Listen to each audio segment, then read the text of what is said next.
Come and take your coffee. Come and take your coffee. Come and take your coffee break with me.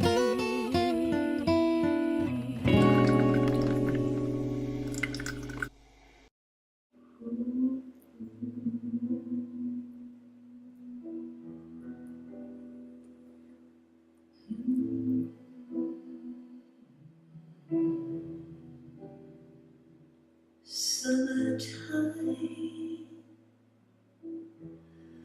and the living is easy. Fish are jumping and the cotton is high.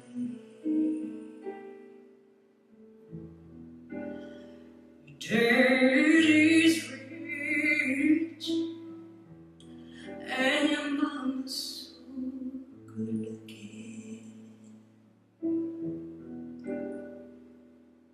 Hush, pretty baby, don't you cry.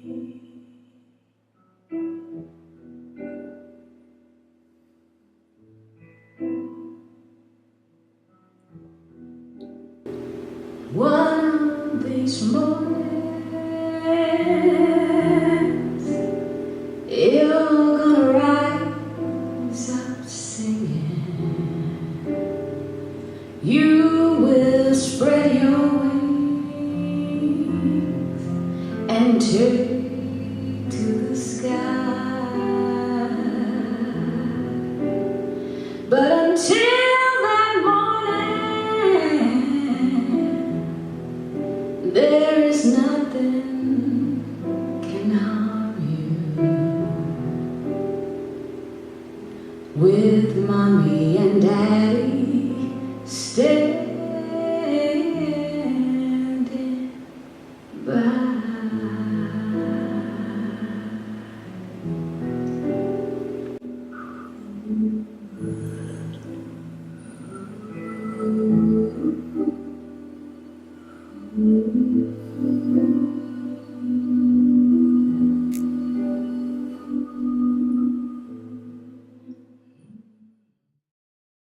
Hi, and welcome back to Coffee Break with Candace. I'm here today on location at One World Theater with two incredible people, the co-founders of One World Theater, Hart and Nada Stearns. Hey guys, thank you for being a part of the show. I'm so excited.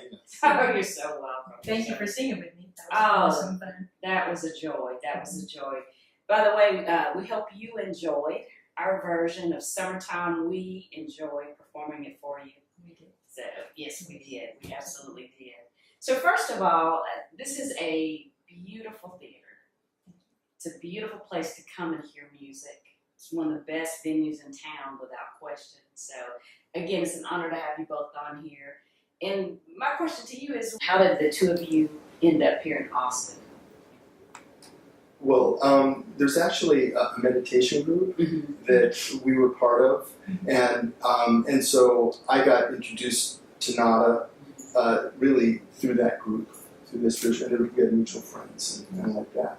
Yeah, that's how we met. It was through that zero space of meditation too, which is zero space. But you know the zero space.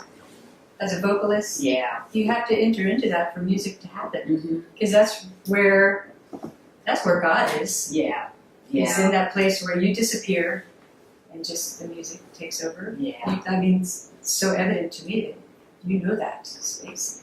Oh. You are that. And so, like when our voices were merging together, that's where the oneness is. Yeah. And that's where the hearts are merging, and that's that zero space for me. Yeah. You know. No, I agree. I completely agree. So it's just a cool thing. Yeah. My And the would beautiful say, thing about music. you know, to me, if you truly disappear when you're playing, and you kind of, you're not thinking about anything, you're just kind of one with the instrument or whatever, and you lose yourself. A lot of times the audience will lose themselves too Yeah. in experiencing Yeah. that, and you become We all one. become one. Yeah. And so that's the one world thing. That's That's That's- awesome. That's, Yeah, you know, because, you know, it's a beautiful thing about One World, all the different cultures, you know, that we We sponsor originally started and- going into the schools with, how One World started was Hart and I, when he came to town, he came to Austin, and we started making kids shows. And he did that in LA also. He was in Oh, his wow. band. They When I did was with stuff in when elementary I was schools. with the band from Argentina, I mean, they were really well known in Argentina. They Mm-hmm. had gold records and Wow. you know, it was their philosophy of life also was very well known in Argentina. I mean, they were vegetarians in Argentina, and Argentina It's like all about me. they have the biggest cattle industry in the world. You know? Oh my gosh, you're kidding. and so like, you know, barbecue, asado is like religion, you know, how slow the pig turns, you know, like this.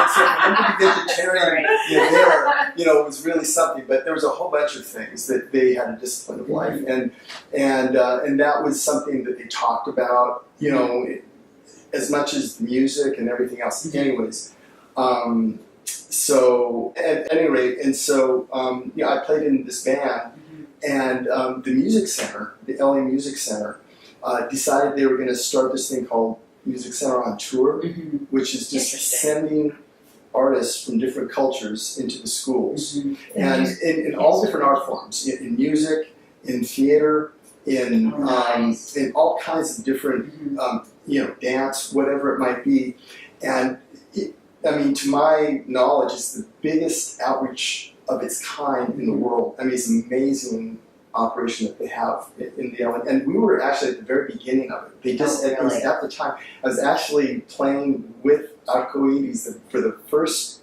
time ever, this Argentine band, when a director from the Music Center was there, and they asked us if we wanted to be part of this Music Center on Tour that they were starting. Wow. Now it's like, it's Tremendous. huge. I mean, they do these different like IDAPs, like individually developed arts programs for schools. They do all these other things, but this was just basically doing assemblies, right? And sending artists into the Yeah. schools doing assemblies. And it was focused more on, well, I mean, it was for everybody. We were also part of another thing called Intergroup Cultural Awareness Program, which was funded by the state. And it was really focused on inner city and really low income areas to help them, you know, and just bring arts to the low income areas. So between those two organizations, we would do 200 shows a year. Wow. I mean, it was amazing. And so part of that, and so I learned how to do these kid shows when I came to Austin and I met Nada. You know, she wasn't really singing commercially or professionally. I was just giving voice She was lessons. giving voice lessons at the time, and she had this incredible voice, Yeah. soul, everything. And so, you know, why don't we do some shows for kids? And I got her to start Pulled me singing. out of the closet. You know, Wow. That and was so a good that's thing. really how One World started, I mean, honestly. There came a moment when we were doing these shows, they started to get popular in the schools, and it was just voice and percussion. And I had all these different Wow. instruments from, you know, Around the different cultures. And so we would do these different songs. And it was Well, I just- learned to sing in different languages. And Oh, so wow. I had Okay. to study with Ashish Khan, who was a sarod player. He taught me songs of India. Susanna Sharp taught me Brazilian song, but I had to learn, Oh my phonetically goodness. how to sing all the different songs. I learned a song from Japan, and so then I got costumes, and so I would change costumes. We would go to a different country, and when I was backstage changing as quickly as I could, Hart would be asking questions about where's Tokyo, you know, and so kids would be raising their hands, and so we'd have a map, and you know, Oh my show gosh, kids that's different places of the incredible. world and everything, and I'd have costumes, and we would bring kids for a trip around the world, and so. And so it was just that's- the two of us. Like, at the beginning of One World, it was just the two of us going to Uh-huh. schools in La Peña, which is a nonprofit here in town. Was our Contacted us, and they said, "We think the city of Austin would support your shows. We've heard, you know, they're getting popular in the schools or whatever." So they contacted us. They asked if we wanted to apply for a grant, and we did. And that was really, you know, the beginning. And that was back in, I think, 1993, if I'm not mistaken. Excuse me. And then eventually in 1997, we actually incorporated as a 501c3 nonprofit, and like we each applied for a grant. I did, and she did. And we each had our shows, and then my grant actually turned into One World. And so I still applied under him as One World. And then there were other artists from India and from Mexico and from West Africa and all over the places and different cultures, ethnic groups that started applying under One World. Wow. And so we'd help them with their applications and get their funding and help them with their final reporting to the city. And that's what I still do today too. I help artists with their funding from the city. And I feel That's incredible. I feel like we're a real success story for the cultural arts division. Yeah, because some of our artists have become their own 501c3s. And we started out just with this, but it was because of what they encouraged us to do and how the whole thing went. I mean, there came a point where I was getting funded really well, right, just as an individual artist, and they said, "Hart, unless you incorporate as a 501c3."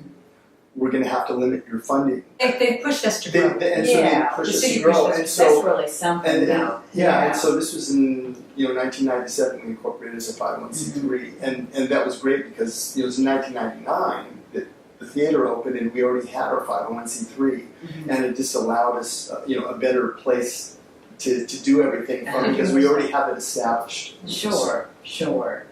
So when did so in 1999 is when this building opened? And we opened up in July 1999, so it'll be 17 years this July, which just kind of blows my mind that we've been open for 17 years. It's been quite a ride because I've never been on this side of the music business until this theater. But he does have the opportunity to be on the stage a lot because a lot of musicians know Hart, and so they'll ask him to sit in with him, which is really awesome. I mean, he's performing with some amazing artists on this stage. Yeah, I have to say, when Herbie Mann, he's passed. Herbie Mann, he's a very famous flute player, jazz flautist, really like an icon and somebody who I really admire. And in the band, in the Argentine band that I played with, there's some really great musicians who played with us, right? And so I'm backstage, and I was doing some work in the office. I come back up, and I want to find out if there's any special way they wanted me to introduce them. I go backstage, and I hear this voice, and I go, that sounds like Milcho. And Milcho Leviev is a Bulgarian piano player who played in our band from Argentina. I said, that sounds like Milcho. And so I go backstage, and I go, Milcho. Like this, and he goes, Hart, what are you doing here? And I said, this is my place, and so it was very sweet. And then he told me to go, get my drums, and so I went home. And the second show, I played with him, my gosh, and it was really amazing. and I hadn't seen Milcho in years, and it was a very sweet thing, and. But other stuff like that has happened. But that was very sweet. And, I hadn't seen him before that for years, and I haven't seen him since. I think he moved back to Bulgaria actually. But probably maybe the best musician I've ever played with in my life. He's just an amazing piano player. Just such an improviser. But anyways. That's amazing. Wow. So who have been some of your favorite artists that you've performed with over the years? Well, for me, I got a huge gift. When I was a kid, I got to see the Doobie Brothers. Oh yeah. And Michael McDonald was the front man for the Doobie Brothers when I saw them. And it was in Miami at this place called the Sploratorium, huge, massive venue. And I'm in the audience, and he's singing. And I said, oh, if only I could sing harmonies with him, because harmonies is my favorite thing. Yeah. If only I could sing harmonies with Michael McDonald. Well, Michael McDonald came here and performed for a fundraiser, and I got to sing with him. Oh, that's awesome. And that was like my life wish, to be able to harmonize with Michael She McDonald. sounded Was found. amazing too. You know, She blew everybody's mind. I so remember his when she really started belting it out and everything, he goes like this, and it was a sweet thing. But it was sweet for everybody in the audience and everything, and sort of one for the home team or something, because all of our supporters were there. It was a fundraiser, and it was just such a sweet experience to take that was it my back, greatest. Something I've always what a wanted. gracious man! So cool. Yeah, what a gracious man! Really? What a beautiful He came voice. back the second time, and he invited me the second time. Yeah. So that was really cool. even better. Yeah, That's awesome. You didn't avoid me. Because they knew you were awesome. That's why. What about you, Hart? So yeah, I'm just trying to think of. I mean, actually, we've done shows together here. Some amazing shows that were very inspirational for me. But there was one night when Stanley Jordan, the great guitar player. Yeah. I don't know if you've ever heard Stanley Jordan, but he's an amazing guitar player. We shared the same birthday, actually. Yeah, I forgot about that. And he ended up asking me, to play with him that night. Oh, and I ended up playing the whole show, and then he ended up asking me to record with him because he was going to do some recording here in Austin. But that evening, I guess I was just able to really cut loose with him. It was just the two of us on stage the entire night, and that's so magical. Yeah, it was just really like a show from no rehearsal, no nothing. Just boom, we just played, and it was really pretty amazing. Night for me, it was just, and I think it was a treat for everybody. But the fact that he asked me to record with him after that and everything too, and I got, and was on the recording with him, and that was a very sweet thing. But there've been lots of magical moments here at One World for both of us. Yeah, absolutely. Yeah, so been able to play with some amazing musicians here, and in lots of different situations, and it's been. The whole thing has been a labor of love for both of us. Sure. Because now I'm doing QuickBooks and all that stuff. That's the labor part. That's the labor part, but not the love part. Well, it's turning into love part because we have a CPA who's a great guy. He's helped me. He's mentoring me really. So it's turned into love. But I want to shoot myself in the head a few times. I cannot comprehend this. But I'm getting there piece by piece. Sure. Like everything. So now, how involved were you guys with, I guess, everything involved in this theater? Like this theater, this room, the acoustics are amazing. Like It's perfect for the kind of music that we have here. It's only 300 seats, so it's super intimate. Yeah, and we were really lucky with the acoustics, I think. I mean, we did talk with some acousticians and things like this, as it was being built. But to be honest, I think luck had a lot to do with it. My understanding is like when they did the Lincoln Center, they spent like millions and millions of dollars on the acoustics, and when with all the best plans, they had to redo everything. It just didn't work. Wow. Somebody told me a story like that, and the acousticians told me that there is a lot of luck involved with a lot of things. And I think we just, especially for the kind of music that we play here, it's really perfect and ideal. And so I think the intimacy has a lot to do with it, though. The bigger the room, the more challenges that there are going to be. Sure. So since it's a smaller room, it can stay. Yeah, and I think that's the magic, both for the artists and for the patrons, just because you can see eyeballs, you can see expressions on their face, and no matter where you're sitting. It's like a living room. There's only 14 rows in the entire theater, so it's just has a different impact on you, than a larger venue, and so it makes it special, that living room concert type of feel, and all of that, and the acoustics are great, the whole vibe, I really think that the building itself is such a piece of art. Oh my gosh, absolutely. The backdrop of the hill country, Texas hill country, it's just creates a different vibe. When you arrive here, and it's like, wow, this is I mean, the artists tell me, and ever since the second artist that we had was McCoy Tyner, and for me that was a big deal because John Coltrane was one of my heroes, and of course he was the piano player for John Coltrane, and so I just was like, I'm gonna get to meet McCoy Tyner. We got to go to the airport and pick him up. This is back when you could actually, you could greet somebody walking out, from the airplane. And once upon a time, you could go and wait for somebody, back then. And I remember, I'm gonna get to meet McCoy Tyner. But anyways, I remember him being on this deck here, and he looked out and he goes, "Hart, this looks like Italy." This looks like Europe, and because most people's heads are gonna go tumbleweeds, flat, arid, not so lush like Austin is with hills, with rivers, lakes, you know, it's just, and then when you look out there, it's all green. It looks like, you know, a forest or something. He couldn't believe it, you know, and he goes, yeah, it's like Europe, you know. And I go, can I quote you on that, boy? You know. And so we did, and we got a quote from him, a little bit of Europe in Texas or something like that. I can't remember exactly what it was, but I have to say, so many of the musicians who've come here are just kind of, they just don't expect it. And we've got some amazing stories with things like that. If you want to hear the George Benson one, please. This was, you know, we opened up in July '99, right? October '99, we were going to present George Benson, and what happened was he was playing 2 private dates in San Antonio about a week apart, and so I kept on his agent, you know, like, you gotta have George play. He's gonna be there for a week. Why don't you have him come? You know, in between those 2 shows. But his price was so high, you know. And so I said, well, you know, will he do 2 shows for us in one night? You know, like this.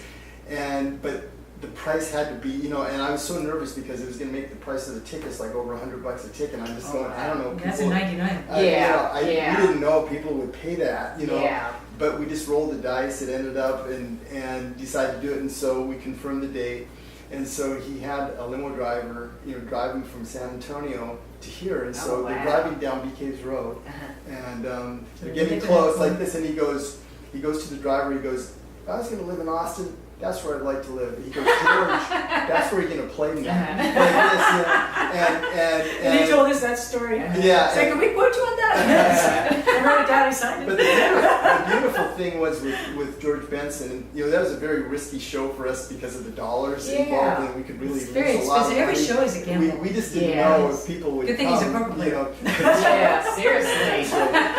But you know, when he was on stage, he talked to the audience, and he said, you guys don't know what you have here. I'm going to tell all my friends in New York about this place, and you know, and he just went on and on about how much he loved this venue, you know, and so, you know, when you have an artist like that, telling the audience, you know, you don't know what you have here, you know, that was great, you know, for us, and so that inspired us too. Absolutely, and many artists like that. Absolutely. We've been so blessed, you know, to meet artists that we've admired, you know, for, you know, our heroes. Our heroes. Yeah. You know, to be able to present amazing. things like and become friends with them. I mean, we you know, one of my heroes growing up was Chick Corea, and there was live at One World Theater super trio, him with Christian McBride and Steve Gadd. Wow. And the 3 of them performed and live at One World Theater. I'm very proud of that. Patty, you know, they stayed at our house. Oh, you're kidding! Yeah. Oh, that's so cool. Yeah. We love Wow. that. You know, such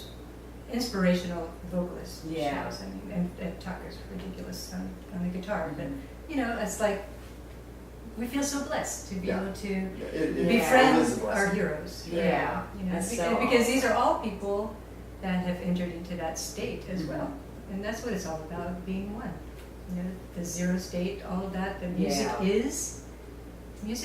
comes from that. Music is that. It's what we are, and that's why people gravitate towards music too, because they want to touch on that thing where they can feel that divinity, really. Yeah. Because it's all God, really. Yeah. And when you touch on it, when you experience it, when you share it, it's really, that's what music is for me. It's a divine, beautiful experience. Absolutely. Awesome. So this has become a tradition for Coffee Break with Candace, and we would love for you to sign the cartoon of my face. So, yes. Sign your face. Yes, if you would sign my face, that would be awesome. And so, you're hilarious. Yes, I want to fill this up with artists. And so, yes. Right. So anywhere you like. Don't be shy. Awesome. Hey. Oh, awesome. Again, signing off from Coffee Break with Candace. Thank you, and see you next time. Thank you, Candace. Thank you. Thank you both so much.